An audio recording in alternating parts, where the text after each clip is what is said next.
আসসালামু আলাইকুম। মোদের বিদ্যালয়ের পক্ষ থেকে আমি শরীফুল ইসলাম আপনাদের জানাই স্বাগতম।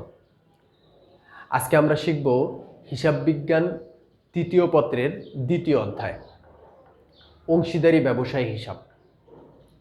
এই অধ্যায়টা এইচএসসি পরীক্ষার্থীদের জন্য, বিশেষ করে 2021 সালের যারা এইচএসসি পরীক্ষার্থী আছেন তাদের যে শর্ট সিলেবাস দিয়েছে সেই সিলেবাসের জন্য খুবই গুরুত্বপূর্ণ।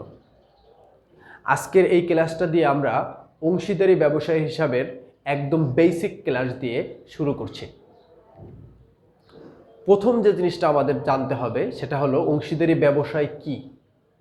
দুই বা ততোধিক ব্যক্তি যখন তারা নিজেদের মধ্যে চুক্তিবদ্ধ হয়ে 1932 সালের যে ভারতীয় অংশীদারি আইন আছে সে আইন মোতাবেক মুনাফা অর্জনের উদ্দেশ্যে একটা ব্যবসায় পরিচালনা করে, ওই ব্যবসাটাকে আমরা বলি অংশীদারি ব্যবসা হিসাব। এবং এই অংশীদারি ব্যবসায় হিসাবের এই অধ্যায়তে আমাদের যে দুইটা বিষয় জানতে হবে সেই দুইটা বিষয় কি? লাভ লোকসান আবন্টন হিসাব, অংশীদারদের মূলধন হিসাব। শুধুমাত্র এই দুইটা বিষয় প্রাথমিকভাবে জানতে পারলে এই অধ্যায়টা সম্পূর্ণ কভার করা সম্ভব।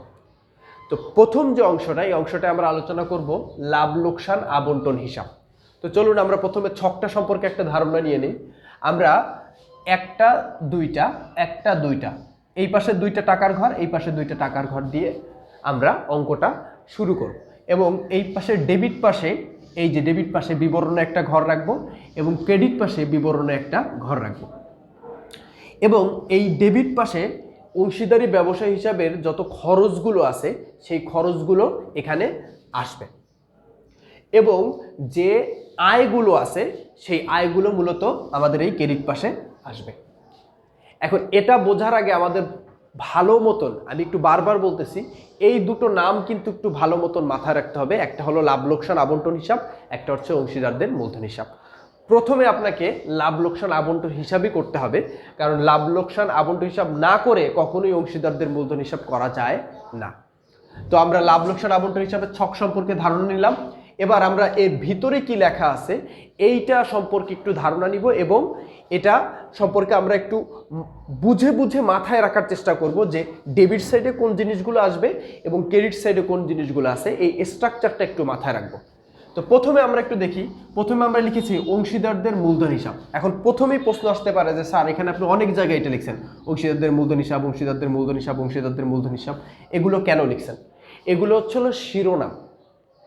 দেখেন এর ভিতরে কিন্তু আমরা বেশ কিছু জিনিস নিয়েছি, যেমন দেখেন এখানে নিয়েছি মূলধনের সুদ, বেতন, কমিশন, ঋণের সুদ, এগুলো সবই কিন্তু খরচ।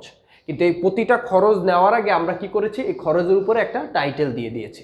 সেই টাইটেলটা কি? সেই টাইটেলটা হচ্ছে হলো অংশীদারদের মূলধন হিসাব, অংশীদারদের মূলধন হিসাব। এরকমভাবে আমরা এই কালো কালি দিয়ে যেগুলো লেখা সেগুলো লিখে দিয়েছি। এখন প্রশ্ন হচ্ছে হলো অংশীদারদের মূলধন হিসাব টাইটেলটা আমরা কেন লিখেছি? এটা লেখার প্রধান কারণ হচ্ছে হলো আমাদের অঙ্কের কিন্তু দুটো অংশ, আমি প্রথমেই বলেছি, একটা হলো লাভ লোকসান আবন্টন হিসাব আর একটা হচ্ছে হলো অংশীদারদের মূলধন হিসাব। এখন এই লাভ লোকসান আবন্টন হিসাব যখন আমরা করব, এই যে লাভ লোকসান আবন্টন হিসাব যখন আমরা করব, এর ভিতরে আমরা বিপরীত অঙ্কের টাইটেলটা লিখব। বিপরীত অঙ্ক কোনটা? অংশীদারদের মূলধন হিসাব। এই জন্য এই টাইটেলটা আমরা সব জায়গায় লিখেছি, অংশীদারদের মূলধন হিসাব, অংশীদারদের মূলধন হিসাব, অংশীদারদের মূলধন হিসাব। এখন এটা লেখার আরেকটা কারণ হলো যে এই যে আমি টাইটেলগুলো লিখেছি, এই টাইটেলগুলোর কিংবা এই টাইটেলগুলোর ভিতরে যে খরচগুলো আছে এই খরচগুলো মূলত এই অংশীদারদের মূলধন হিসাবে যাবে এর পরের ধাপে। এজন্যই আমরা এই টাইটেল দিয়ে লিখে রাখছি কিংবা বোঝানোর চেষ্টা করেছি যে এই এন্ট্রিগুলো পরবর্তী ধাপে যাবে। তবে আমরা দেখি প্রথমে কি আছে। প্রথমে এখানে আমি টোটাল 5টা জিনিস নিয়েছি, এই 5টা জিনিস আপনি মাথায় রাখার চেষ্টা করবেন। নাম্বার 1 নিয়েছি মূলধনের সুদ। তো এখানে আমরা লিখেছি মূলধনের সুদ। এখানে ক খ বলতে আমি বুঝিয়েছি যে ধরে নিলাম এই অংশীদারি ব্যবসায় দুইজন অংশীদার, একজনের নাম ক আর একজনের নাম খ, এজন্য আমরা দুইজনের নাম লিখেছি। এবং মূলধনের সুদ অঙ্কের যে পার্সেন্টেজটা দেওয়া থাকবে 10%, 5%, সেই পার্সেন্টেজটা আমরা মূলধনের উপর ধরবো। ধরার পরে যে সুদটা বের হবে সেই সুদের টাকাটা আমরা এই ফার্স্ট কলামে লিখে দুইজনের যে মূলধনের সুদ সেটা যোগ দিয়ে আমরা সেকেন্ড কলামে লিখব। এর পরের অংশে কিন্তু আমরা লিখেছি বেতন। দেখেন অংশীদারদের মূলধন হিসাব টাইটেল দিয়েই তার নিচে লিখে গেছি কি? বেতন। এখন কোনো অংশীদার যদি আপনার কর্মচারীর কাজ করে দেয়, এবং তাকে যে বেতনটা দিতে হবে সেই বেতনের টাকাটা কিন্তু এখানে লিখব। এবার এখানে একটা বিষয় আছে, সেটা হচ্ছে হলো যদি ক খ অংশীদারদের ভিতরে একজন অংশীদার বেতন পায়, সেক্ষেত্রে কিন্তু আর অংশীদারদের মূলধন হিসাব লেখা যাবে না। সেক্ষেত্রে যে বেতন পাবে শুধু তার নামটা লিখতে হবে। বেতন কে পাবে? যদি ধরেন ক পাবে, তাহলে আমরা লিখবো ক এর মূলধন হিসাব, তখন আর অংশীদার লেখা যাবে না। অংশীদার শব্দটা কখন ব্যবহার করব? যখন দুইজনই একটা লেনদেনের সঙ্গে যুক্ত থাকবে, তখনই আমরা অংশীদার শব্দটা ব্যবহার করব। তো এখানে আমরা লিখবো এভাবে। এরপরে কমিশন আমরা নিয়েছি, তো কেউ যদি কমিশন পায় তো তার নাম উল্লেখ করব, বলবো যে ধরেন খ যদি কমিশন পায়, তাহলে লিখবো খ এর মূলধন হিসাব, এখানে লিখবো কমিশন, ব্র্যাকেট আটকে টাকাটা সেকেন্ড কলামে লিখে দিব। এবং যদি দুইজন অংশীদারই কমিশন পায়, সেক্ষেত্রে কমিশন লিখে তার নিচে এই যে মূলধনের সুদের নিচে যেমন দুইজনের নাম লিখেছি ক খ, এখানে লিখে দেবো ক খ, এবং টাকা দুইটা ফার্স্ট কলামে লিখে যোগ দিয়ে সেকেন্ড কলামে লিখবো। আই হোপ আপনাদের আমি কমিশনটা বুঝাতে পেরেছি। এরপরে লাল কালি দিয়ে আমি লিখে রেখেছি। এখন লাল কালি দিয়ে কেন লিখেছি এটা একটু পরে আপনাদের বুঝিয়ে দিব। তো প্রথম হলো অংশীদারদের ঋণ হিসাব আমরা লিখেছি। কেন? এই ঋণের সুদের ক্ষেত্রে যে টাইটেলটা দিবেন, সেই টাইটেলটা কিন্তু অংশীদারদের মূলধন হিসাব দিবেন না, কেননা এই ঋণের সুদটা অংশীদারদের মূলধন হিসাবে আসবে না। এর জন্য আমাদের কি করতে হবে? টাইটেল কি দিতে হবে ঋণের সুদ নির্ণয় করার সময়? অংশীদারদের ঋণ হিসাব। ওকে, এরপরে অংশীদারদের মূলধন হিসাব মুনাফার অংশ। এই মুনাফার অংশটা আমি এই পাঁচটা বুঝানোর পরে সবার শেষে এটা বুঝিয়ে দিব। কেন বুঝিয়ে দেবো একটু পরেই বুঝতে পারবেন। তো এই সাইডে প্রথমে আমরা নিব হলো লিখব বিশদায় বিবরণী। এখানে যে টাইটেলটা আমরা লিখেছি, এই টাইটেলটা কিন্তু আমরা অংশীদারদের মূলধন হিসাব লিখিনি, কেননা এই নিট লাভটাও আমাদের অংশীদারদের মূলধন হিসাবে আসবে না। তাহলে দুইটা বিষয় কিন্তু পাইলাম, যে দুইটা বিষয় এই লাভ লোকসান আবন্টন হিসাব থেকে মূলধন অংশীদারদের মূলধন হিসাবে আসবে না। সেই দুইটা বিষয় কি? এই যে লাল কালি দিয়ে লিখে রেখেছি, একটা হলো ঋণের সুদ আর একটা হচ্ছে হলো নিট লাভ। এজন্য দেখেন এই দুইটা টাইটেলও কিন্তু আমি অংশীদারদের মূলধন হিসাব লিখিনি, অংশীদারদের মূলধন হিসাব লিখিনি। এটার ক্ষেত্রে টাইটেল কি লিখেছিলাম? অংশীদারদের ঋণ হিসাব। আর এটার ক্ষেত্রে টাইটেল কি লিখেছি? নিট লাভ মূলত আসে কোন জাত থেকে? বিশদায় বিবরণী থেকে। বিশদায় বিবরণী করার পরেই তো আমরা নিট লাভ বা নিট ক্ষতি বের করি। এর জন্য আমরা এখানে লিখেছি বিশদ আয় বিবরণী। আশা করি আপনারা প্রিয় বন্ধুরা এখানে বুঝতে পেরেছেন। এখানে মোট আমি তিনটা বিষয় নিয়েছি, তিনটা বিষয় মাথায় রাখলেই চলবে। এরপরে দেখেন মূলধনের সুদ যদি আমরা এই ডেবিট পাশে নিয়ে থাকি মূলধনের সুদ, তাহলে উত্তোলনের সুদ যাবে কোন পাশে? ক্রেডিট পাশে। এই যে লিখেছি উত্তোলনের সুদ ব্যবসায় প্রতিষ্ঠানের জন্য কিংবা অংশীদারি ব্যবসার জন্য একটা কি খরচ, এর জন্য আমরা উত্তোলন সুদটাকে এখানে নিব। এরপর আবার টাইটেল দিয়েছি একই টাইটেল, অংশীদারদের মূলধন হিসাব। কোনো অংশীদার যদি ব্যবসা থেকে পণ্য উত্তোলন করে, সেই টাকাটাও আমরা এইখানটাতে দেখাবো। এবার দেখেন আমাদের কিন্তু সব কিছুই আলোচনা করা হয়ে গেছে, শুধুমাত্র এই অংশীদারদের মূলধন হিসাব মুনাফার অংশ বাদে। এবার এটা আমি একটু বুঝিয়ে দিই কিভাবে। যেমন দেখেন আপনি সবসময় ক্রেডিট সাইড আগে যোগ দিবেন, কারণ একটা প্রতিষ্ঠানে কিন্তু আয় বেশি হয়, সেই তুলনায় ব্যয় কি হয়? কম হয়। তাহলে আপনি এই আয় সাইডটা আগে যোগ দিবেন, যোগ দেওয়ার পরে যে মোট টাকাটা হবে, এই যে লাল কালি দিয়ে আমি লিখে রেখেছি, এই টাকাটা আপনি একদম এই পাশে বসাই দিবেন লাল কালি দিয়ে আমি যেটা লিখছি। তো এখানে মানে এটা ধরে এখানে নিয়ে আসবেন। এবার এই যে টাকাটা আপনার আসছে, এই টাকা থেকে আপনি এই টাকা এই টাকা এই টাকা এই টাকা মানে কি মূলধনের সুদ, বেতন, কমিশন, ঋণের সুদ, এই সবগুলো বিয়োগ দেবেন। বিয়োগ দেওয়ার পরে যে টাকাটা আপনার বের হবে, সেই টাকাটা আপনার যে দুইজন অংশীদার, সেই দুইজন অংশীদারের যে মুনাফা বন্টন অনুপাত দেওয়া থাকবে অঙ্কে, সেই অনুপাত অনুসারে বন্টন করে দিবেন, মানে দুইজনের মধ্যে ভাগ করে দিবেন। দেখেন দুইজন অংশীদারের নাম লেখা হয়েছে ক খ, এই যে দুইজন অংশীদারের যে বিয়োগ করে যে টাকাটা বের হয়েছিল, সেই টাকাটা আমরা তাদের যে অনুপাত আছে সেই অনুপাতে আমরা কি করে দিয়েছি? বন্টন করে দিয়েছি। এবং কিভাবে এগুলো আপনি বন্টন করবেন, কিভাবে এই এন্ট্রিগুলো লিখবেন, এবং এছাড়াও এর ভিতরে কিছু কথা থাকে, যেমন এই বেতন ডেবিট সংক্রান্ত একটা কথা থাকে, ঋণের সুদ যদি না দেওয়া থাকে তাহলে 6% ধরে নিতে হয়। এই যে বিষয়গুলো, এগুলোর জন্য এই খুঁটিনাটি যে বিষয়গুলো, এই বিষয়গুলোর জন্য আমি আলাদা একটা ক্লাস আপলোড করব। এরপরেই সেই ক্লাসে ইনশাল্লাহ যত রকম ক্রিটিক্যাল থিং আছে, যত রকম ক্রিটিক্যাল বিষয় আছে, প্রত্যেকটা জিনিসই ওইখানে আমি আলোচনা করে দিব। আপনাদের কাছে আমার একটা খুবই রিকোয়েস্ট থাকবে, আমরা কিন্তু আজকে প্রথমে যেটা আলোচনা করলাম সেটা হলো লাভ লোকসান আবন্টন হিসাব। এই লাভ লোকসান আবন্টন হিসাবে এই ডেবিট পাশে যে 5টা বিষয় এবং ক্রেডিট পাশে যে 3টা বিষয়, এই 5 আর 3 মোট এই 8টা বিষয় আপনি একদম মুখস্থ করে রাখবেন, মানে একদম চোখ বুঝলেই যেন ডেবিট সাইডে কী কী আসে। ডেবিট সাইডে মূলধনের সুদ, বেতন, ঋণের সুদ, কমিশন, মুনাফার অংশ। তারপর ডেবিট সাইডে সর্বপ্রথম কি আসে? নিট লাভ, যেটা আপনার প্রশ্ন দিয়ে দিবে। এরপরে কি আসে? উত্তোলনের সুদ, পণ্য উত্তোলন। এই যে ডেবিট সাইডে মাত্র 5টা এবং ক্রেডিট সাইডে মাত্র 3টা, এটা যেন আপনার একদম পুরো টানা মুখস্থ থাকে। প্রয়োজনে আপনি জাস্ট শুধু এই যে মূলধনের সুদ, বেতন, কমিশন, ঋণের সুদ, মুনাফা অংশ, এগুলো জাস্ট এই 5টা জিনিস দরকার হলে খাতায় 2-3 বার লিখে ফেলেন।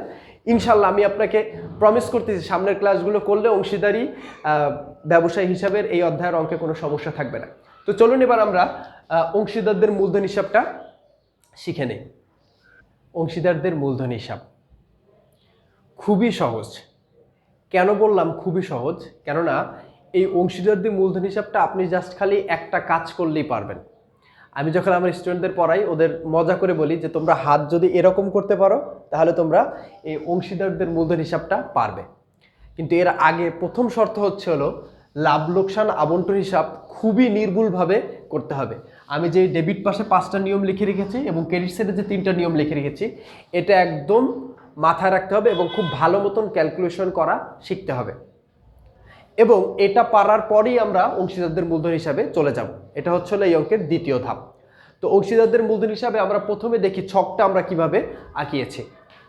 তো আমি লিখে লিখে করিনি কারণ ওটা অনেক সময় লাগতো, এজন্য আমি একটু আগে লিখে রেখেছি। প্রথমে দেখেন এখানে আমরা লিখেছি ডেবিট পাস, ক্রেডিট পাস এবং এখানে লিখেছি আমরা যে অঙ্কটা করতেছি অংশীদারদের মূলধন হিসাব। ওকে, এবার আমরা তারিখ দিয়েছি, বিবরণের ঘর দিয়েছি এবং ক টাকা এবং খ টাকা। ক টাকা খ টাকা কেন? কেননা টাকার ঘর সেই কয়টাই হবে যে কয়জন অংশীদার। যেমন এখানে আমরা অংশীদার ধরে নিয়েছিলাম 2 জন, ক এবং খ। যদি এখানে 3 জন অংশীদার থাকতো, ক খ গ, তাহলে আমরা এখানে ছক দিতাম 3টা। যদি 4 জন অংশীদার থাকতো তাহলে দিতাম 4টা।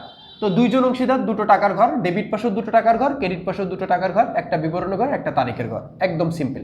যে তারিখগুলো সেই তারিখগুলো দিয়ে দেবো। কোনো তারিখ উল্লেখ না থাকলে ডিসেম্বর 31, জাস্ট এটা মাথায় রাখবো। এবং আমাদের আর উপরে এখানে আমাদের এই অঙ্কে যেমন আমরা করেছিলাম প্রতিষ্ঠানের নাম, লাভ লোকসান আবন্টন হিসাব, এত সালে এত তারিখে সমাপ্ত বছরের জন্য, এক্ষেত্রে এত কিছু লেখা লাগবে না, শুধুমাত্র অংশীদারদের মূলধন হিসাব লিখলেই চলবে। যদি খুব করে চান তাহলে পাশে লিখে দিতে পারেন পরিবর্তনশীল পদ্ধতি। তো এবার আমরা একটু দেখি যে প্রথমে কি কাজ করতে হবে। দেখেন সবুজ রং দিয়ে আমি এই পাশে একটা, ডেবিট পাশে একটা এবং ক্রেডিট পাশে 2টা বিষয় লিখে রেখেছি। ডেবিট পাশে যেটা লিখেছি সেটা হচ্ছে উত্তোলন হিসাব।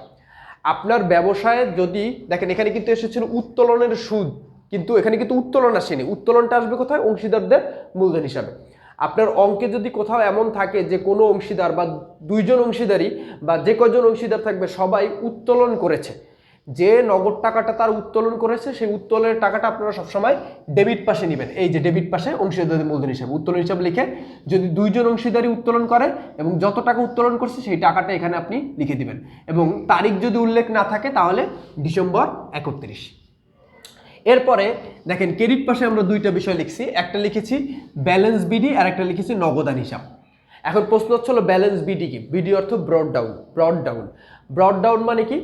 বছরের শুরুতে যে মূলধনটা নিয়ে আপনি ব্যবসায় শুরু করছিলেন, মানে যেটা প্রারম্ভিক মূলধন আপনার অঙ্কের ভিতরে দেওয়া থাকবে, সেইটাই হচ্ছে হলো আপনার ব্যালেন্স বিডি। যেটা আমরা যদি 2 জন অংশীদার যেহেতু প্রারম্ভিক মূলধন নিয়ে ব্যবসা শুরু করে এবং 2 জন অংশীদারদেরই টাকা যেহেতু দেওয়া থাকবে সেহেতু আমরা সেই টাকাটাই এখানে বসাই দেব। এরপরে আমরা নগদান হিসাব বলতে কি বুঝাইছি, এবং এখানে দেখেন তারিখটা কি দিয়েছি, যে ব্যালেন্স বিডির ক্ষেত্রে তারিখ দিয়েছি জানুয়ারি 1। এর মানে কি? সাধারণত প্রারম্ভিক মূলধনটা জানুয়ারি মাসের 1 তারিখে নিয়েই ব্যবসা শুরু করে। যে তারিখ দেওয়া থাকবে আপনি সেই তারিখে নেবেন এবং ওইটাই ধরে নেবেন, ওইটাই প্রারম্ভিক বা প্রারম্ভিক মূলধন। এবার জুলাই 1 আমি ধরে নিয়েছি।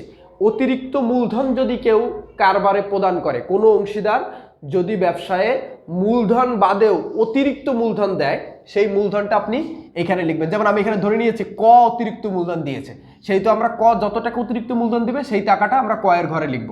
এবং অতিরিক্ত মূলধন না লিখে এখানে আমরা কি লিখব? নগদান হিসাব লিখব। আমরা তাহলে বুঝতে পারলাম যে এই পাশে ডেবিট পাশে উত্তোলন হিসাব এবং ক্রেডিট সাইডে প্রারম্ভিক মূলধন এবং অতিরিক্ত মূলধন, এই 2টা আমাদের লিখে মোটামুটি আমাদের এই কাজটা আগে করতে হবে এবং এই উপাদানগুলো আপনার সবই অঙ্কের ভিতরে দেওয়া থাকবে, আপনার জাস্ট খুঁজে বের করে নিতে হবে। এছাড়া আমি অঙ্ক করিয়ে দেখাই দেবো ইনশাল্লাহ। এরপরে দেখেন আমরা কিন্তু একটা টাইটেল লিখেছি। আমরা যখন এই অঙ্ক করছিলাম সেই ক্ষেত্রে টাইটেল দিছিলাম কি? যখন লাভ লোকসান আবন্টন হিসাব করছি তখন টাইটেল দিছি অংশীদারদের মূলধন হিসাব। কিন্তু এখন আমরা কি করতেছি? অংশীদারদের মূলধন হিসাব। তাহলে এবার টাইটেল দেবো কোনটা?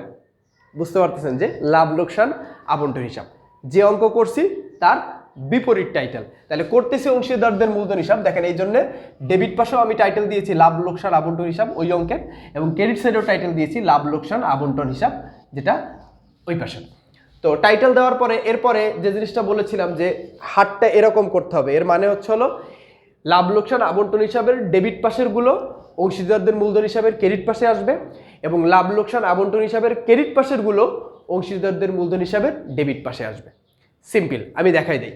যেমন দেখেন, আমি যদি প্রথমে ধরি যে লাভ লোকসান আবন্টন হিসাবের ডেবিট সাইডে কি কি আছে, যদি দেখি মূলধনের সুদ, কমিশন, বেতন, মুনাফার অংশ, তো এগুলো সবই কিন্তু আমরা দেখেন এখানে লিখেছি মূলধনের সুদ, বেতন, কমিশন, মুনাফার অংশ।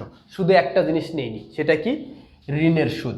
এই ঋণের সুদটা এই জন্য আমি লাল কালার দিয়ে লিখে রেখেছি, কারণ কি এই ঋণের সুদটা কখনোই কি আমার এখানে আসবে না, অংশীদারদের মূলধন হিসাবে আসবে না।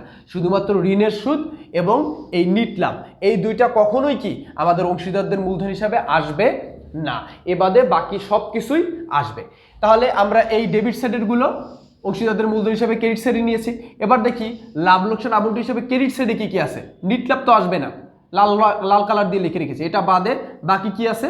উত্তোলনের সুদ এবং পণ্য উত্তোলন, এই দুইটা কোন পাশে আছে? ক্রেডিট পাশে আছে। তাহলে এটা অংশীদারদের মূলধন হিসাবে ডেবিট পাশে আসবে। তো দেখেন এখানে লিখেছি উত্তোলনের সুদ, পণ্য উত্তোলন, দুইটাই আমরা লিখে রেখেছি। তো লিখে এবার হচ্ছে আমাদের এলিমেন্টস বসানো হয়ে গেছে। এবার আমরা যে টিসকে যে জেড নামাতাম, হ্যাঁ, ব্যালেন্স বিডিসিডি, সেই জেডটা আমরা এখানে নামাবো। কিভাবে নামাবো আমি একটু দেখাই দিই। ক্রেডিট সাইড আমরা আগে যোগ দিয়েছি, এই যে সবগুলো টাকা, হ্যাঁ, এই সবগুলো টাকা যোগ দিয়ে আমরা এখানে লিখবো। লেখার পর এই দুইটা টাকাই আমরা ধরে জাস্ট এখানে বসাই দিব। সেম টাকা, এখানে যে টাকা আসবে সেই টাকা এখানে বসাই দিব। বসাই দেওয়ার পরে এই টাকা থেকে এটা বাদে এই বাকি যেগুলো আছে, যেমন ধরেন এখানে যে টাকাটা আসবে এই টাকা থেকে এগুলো সব বিয়োগ দিবেন। বিয়োগ দিয়ে যে টাকাটা হবে সেই টাকাটা এখানে লিখবেন। এবার এই টাকা থেকে এই দুটো বিয়োগ দিবেন। বিয়োগ দেওয়ার পরে যে টাকাটা বের হবে সেই টাকাটা এখানে লিখবেন। এবং এই যে দুটো টাকা, এই দুটোর নাম কি? Balance CD. সিডি মানে কি? Carried down. সো এই যে ব্যালেন্স সিডি যে